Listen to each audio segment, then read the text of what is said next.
victory has defeated you. Some of you, your success has messed you up. You so successful now, you soft. Your success has not benefited you. You've not grown as a result of being successful. You've lost your bite. You're not hungry anymore. Your success is damaging you. Not many people want the life that you have and you got it and you not taking it serious. You know how many people would die to have your life and you got it. It's your life. You got it. What you gonna do with it? I need you to stay plugged in, because the days you're not plugged in are the days you don't get 120. They say an alligator is so ferocious it'll kill a lion, but I can kill an alligator with my bare hands. How? They say when you want to kill an alligator, you kill it right after it eats, because right after it eats, you get satisfied. It goes to a state like it's almost paralyzed.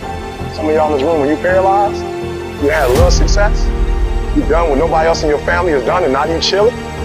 Come on, you ain't hungry no more? You should still be hungry. What have you eaten that got you satisfied? What have you done? What have you accomplished that got you so full? I haven't had my best idea yet. I haven't had my most creative moment yet. I haven't produced my dream yet. I don't care whether you're 30, 40, 50, 60, 70. There's something down inside of you that's still kicking inside of you that wants to get out and it wants to live. When you start running from one thing, you're going to keep running from everything. You're going to run from love. You're going to run from life. You're going to run from responsibility. You're going to run. When are you going to stop running?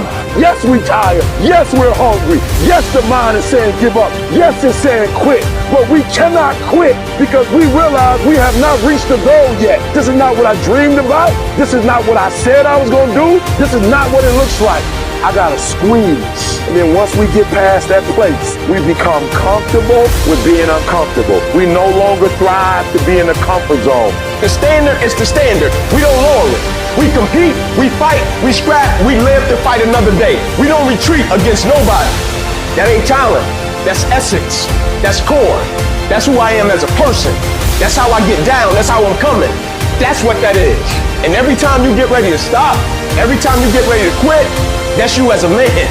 But when you press forward, in the midst of the opposition, in the midst of the adversity, you build a mentality that's going to sustain you 20, 30, 40, 50 years from now. And I get what I get because I live in beast mode. Y'all gotta do me a favor.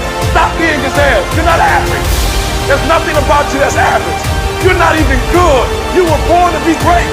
For those of you who are 70% beast mode, 30% gazelle. That's just enough for that other person, I'll agree. What do you do when you're not the only one that wants to make $1 million in your company? You're not the only one that wants to be the CEO. What if you're not the only one that wants what you want? What if there are thousands of other people who want what you want? You have to outwork them. You gotta outbind them. You gotta execute, and you gotta go from 70 to 120.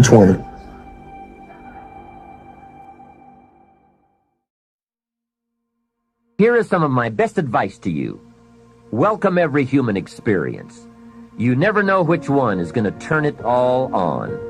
Don't keep up the walls. The same wall that keeps out disappointment keeps out happiness. Let life touch you. Don't let it kill you, but let it touch you. It could be the next touch that makes the day that turns your life around. And here is the last emotion, resolve. Resolve says, I will. Two of the most powerful words in the language. I will.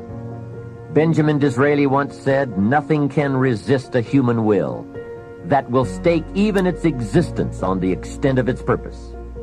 Shortly put, I'll do it or die. That could be the day. The man says, I will climb the mountain. They've told me it's too high, it's too far, it's too steep, it's too rocky, it's too difficult. But it's my mountain. I will climb it. Pretty soon you will see me waving from the top or dead on the side because I'm not coming back. Hey, that's powerful. Time and fate and circumstance call a hasty conference, and they all agree. We might as well let John have it. He says he's going to get it or die. Wow, that's it. Resolve. The best definition of resolve I ever heard was from a junior high girl in Foster City, California.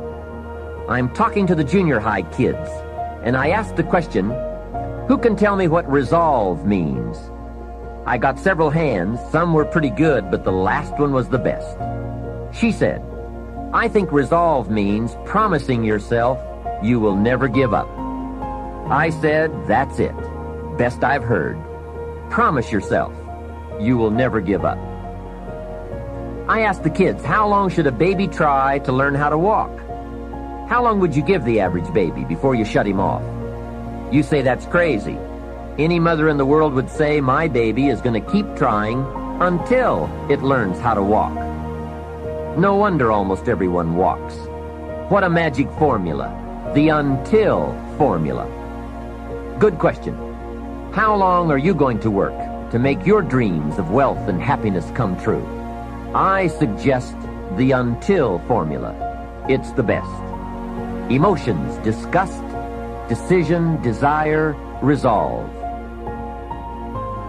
So one of the things I've been talking to my audiences about is the relationship between responsibility and meaning, which is, what would you say, it's a constant refrain in the book. It's one of its underlying messages, let's say, or themes is a better way of thinking about it.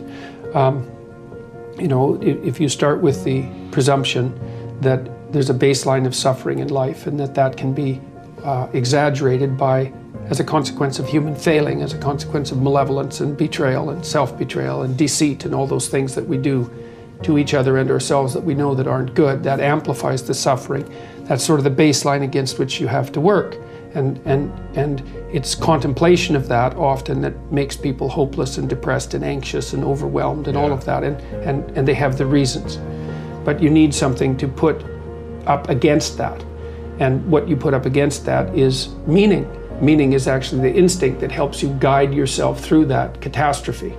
And most of that meaning is to be found in the adoption of responsibility.